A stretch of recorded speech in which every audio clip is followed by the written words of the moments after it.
अब्दुल करीम फरमाते हैं नजर बर कदम का एक और माना यह भी है कि नजर बर कदम रसूलुल्लाह सल्लल्लाहु अलैहि वसल्लम के इंसान रसूलुल्लाह के नक्शे कदम पे नजर रखे और हुजूर के नक्शे कदम पे चले। हजरत ख्वाजा अब्दुल खालिक अजदवानी रहमतुल्लाह अलैह का ये कौल हजरत ख्वाजा हजरत अब्दुल करीम रहमतुल्लाह अलैह नकल फरमाते हैं और फरमाते हैं इस सिलसिले के लिए जरूरी है जो अमल करना वो ये है सफर दर वतन। अल्लाह अकबर, अपने वतन की तरफ सफर करना। सफर दर वतन आप फरमाते हैं इससे दो मुराद हैं। एक तो मुराद ज़ाहिरी सफर है जो मुकद्दस सफर है, एक तो मुकद्दस सफर है हरमैन शरीफैन का सफर, और आप फरमाते हैं इससे दूसरा जो मुराद है वो बातनी और रूहानी सफर है जिसका ताल्लुक दिल के साथ है। हजरत ख्वाजा अब्दुल करीम फरमाते हैं वो दिल का खालिक की तरफ सफर है, वो दिल का वसूल अल्लाह की तरफ सफर है। और आप फरमाते हैं वो कैसे मुमकिन होगा। हजरत हजरत ख्वाजा अब्दुल करीम रहमतुल्लाह अलैह फरमाते हैं उससे मुराद ये है कि इंसान अपना जायजा ले,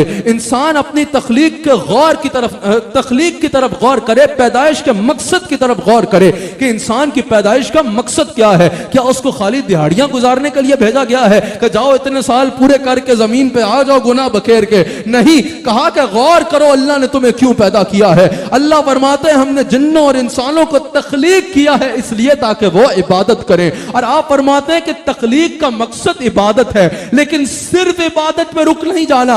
आप फरमाते हैं हम नक्शबंद इंसान को एक और चीज कहते हैं कि तख्लीक का मकसद इबादत है तो इबादत का भी तो कोई मकसद होगा ना। फिर इबादत के मकसद की तरफ गौर करें कि इबादत का मकसद क्या है। आप फरमाते हैं इबादत का मकसद वसूल इल्लाह है। इबादत का मकसद यह है कि इंसान अल्लाह को पा ले। आपने फरमाया कुरान और हदीस में इसके दीगर जितने फज़ाइल मौजूद हैं वो सब हक हैं, लेकिन इबादत का जो सबसे अहम मकसद है वो वसूल इल्लाह है। आज अगर कोई सजदे भी करता है तो वसूल दुनिया के लिए करता है, दुनिया को पाने के लिए करता है। अगर कोई तहज्जुद में रो रहा है, बंदा पूछे भाई आज तहज्जुद किस तरह याद आ गई, भाई फलां काम फंस गया है इसलिए मुसल्ले पे आया हूं। बहुत अच्छी बात है, काम फंसे तो दरवाजे दुनिया के नहीं खटकाने चाहिए, रब का दरवाजा ही खटकाना चाहिए, लेकिन रब को सिर्फ दुनिया के लिए नहीं पुकारना। आप फरमाते हैं इबादत करो तो इसलिए नहीं कि दुनिया मिल जाए, इसलिए कि अल्लाह मिले। आप फरमाते हैं आज कोई ज्यादा से ज्यादा इबादत करे तो दुनिया के लिए करता है, और आप फरमाते हैं किसी की बहुत बड़ी आगे नजर चली जाए तो जन्नत तक जाती है वहां रुक जाता है।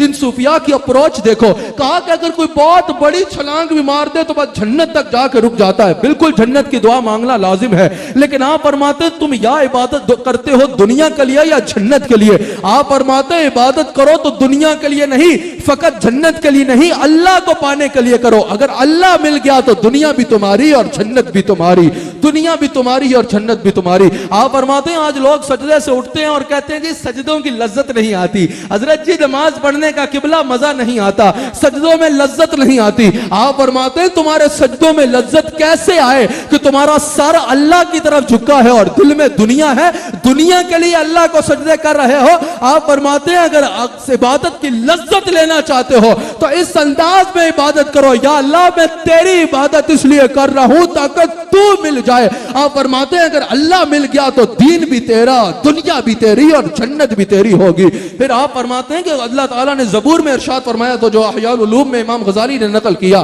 कि अगर मैं जन्नत और दोज़ख न बनाता तो क्या मैं इस चीज का हकदार नहीं था कि मुझसे डरा जाए।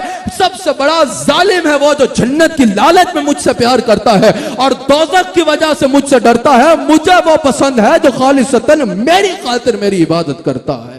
अल्लाह अकबर, अल्लाह अकबर। इन सूफिया की तालीमात पढ़ो, इन सूफिया की तालीमात देखो और उन पर अमल करो। इन मज़ारों का मकसद ये नहीं है कि बस आओ मज़ार पे हाजिरी दे के चले जाओ, या आओ चादर चढ़ा के चले जाओ, या आओ लंगर खा के चले जाओ, या आओ चक्कर लगा के चले जाओ। इनका मकसद ये है कि यहाँ आओ, इनकी तालीमात पढ़ो, इनकी तालीमात को जिंदगी का हिस्सा बनाओ, इनके मज़ार पे बैठो, अल्लाह अल्लाह अल्लाह अल्लाह अल्लाह का विर्द करो और दिल को अल्लाह की मोहब्बत से आबाद करके चले जाओ। अल्लाह